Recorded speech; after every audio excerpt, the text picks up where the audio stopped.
والسلام الحمد لله الذي كفى وسلام على عباده الذين اصطفى أما بعد فأعوذ بالله من الشيطان الرجيم بسم الله الرحمن الرحيم إنا نحن نزلنا الذكر وإنا له لحافظون وقال تعالى وَلَقَدْ يَسَّرْنَا الْقُرْآنَ لِلذِّكْرِ فَهَلْ مِن مُدَّكِرٍ وقال النبي صلى الله عليه وسلم خيركم من تعلم القرآن وعلمه أو كما قال النبي صلى الله عليه وسلم اللهم صل على سيدنا محمد وعلى آل سيدنا محمد وبارك وسلم اللهم صل على سيدنا محمد وعلى آل سيدنا محمد وبارك وسلم اللهم صل على سيدنا محمد وعلى آل سيدنا محمد وبارك وسلم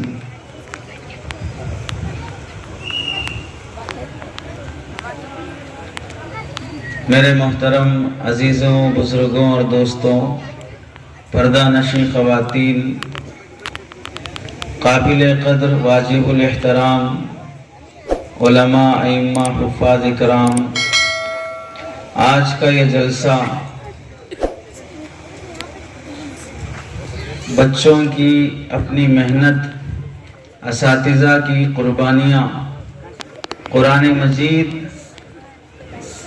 شریعت اور دین کا علم سیکھنے کے جذبے اتنے بھرے مجمع میں نڈر ہو کر اپنی معافی ضمیر کو، اپنی بات کو ظاہر کرنا اور بڑے خوش اسلوبی کے ساتھ، بڑے اچھے انداز میں جس بچے کی جو ذمہ داری تھی اس ذمہ داری کو بلا خوف و جھجک آپ حضرات کے سامنے پیش کرنا، یہ ہر آدمی کے بس کی بات نہیں ہے۔ گلی میں، سڑک پر، بازار میں نڈر ہو کر لڑنے والا بھی، گالیاں بکنے والا بھی، شرافت سے جب اسے اسٹیج پر دو بول بولنے کے لیے بلایا جائے تو وہ بھی کانپنے لگتا ہے۔ مائک تھامنا ہر آدمی کے بس کی بات نہیں ہے۔ یہاں ان بچوں نے جس جرأت کے ساتھ، جس ہمت کے ساتھ اپنی بات پیش کی ہے، بہت قابل تعریف ہیں، اور جتنا بھی انہیں انعام دیا جائے، سراہا جائے، بہت کم ہے۔ مدرسے کی اساتذہ کی قربانیاں ہیں، ان کی محنتیں ہیں، بچوں کا یہ شوق اور جذبہ ہے جسے آپ حضرات نے دیکھا ہے۔ قرآن مجید کا علم حاصل کرنا ان بچوں کے لیے بلکہ سارے انسانوں کے لیے بڑی سعادت اور فضیلت کی بات ہے۔ قرآن مجید میں اللہ رب العزت ارشاد فرماتے ہیں اِنَّا نَحْنُ نَزَّلْنَا الذِّكْرَ وَإِنَّا لَهُ لَحَافِظُونَ، بے شک ہم نے قرآن مجید کو نازل کیا اور ہم ہی اس کی حفاظت کریں گے۔ قرآن مجید کی حفاظت کرنے والے سب سے پہلے حافظ اللہ کی ذات ہے۔ لحافظون فرما کر اللہ نے بہت بڑا لقب قرآن مجید یاد کرنے والوں کو دیا ہے۔ اصل قرآن مجید کے حافظ اللہ ہیں۔ لحافظون میں اللہ نے اپنے حافظ ہونے کو فرمایا۔ اس کے بعد اللہ تعالیٰ نے بندوں میں اپنے نائب پیدا فرمائے، جن کے سینوں میں یہ قرآن اللہ محفوظ فرما دیتے ہیں۔ اللہ تعالیٰ اپنا وہ لقب حافظ اس بچے کو اور اس حافظ صاحب کو دے دیتے ہیں۔ اللہ کا جو لقب ہے حافظ قرآن ہونا، وہ لقب بندے کو مل جانا، یہ بڑی سعادت اور بہت بڑی نعمت ہے۔ اللہ رب العزت نے دنیا کے دارالاسباب ہونے کی وجہ سے حفاظت قرآن کے دو طریقے اپنائے ہیں۔ قرآن مجید کی حفاظت ایک صحیفوں کے ذریعے سے، دوسرا سینوں کے ذریعے سے۔ صحیفوں کے ذریعے سے یعنی قرآن مجید کاغذ پر لکھ کر، قرآن مجید کپڑے پر لکھ کر، قرآن مجید درخت کی چھال پر لکھ کر، قرآن مجید کسی پتے پر لکھ کر، قرآن مجید کسی پتھر پر لکھ کر محفوظ کیا جاتا تھا۔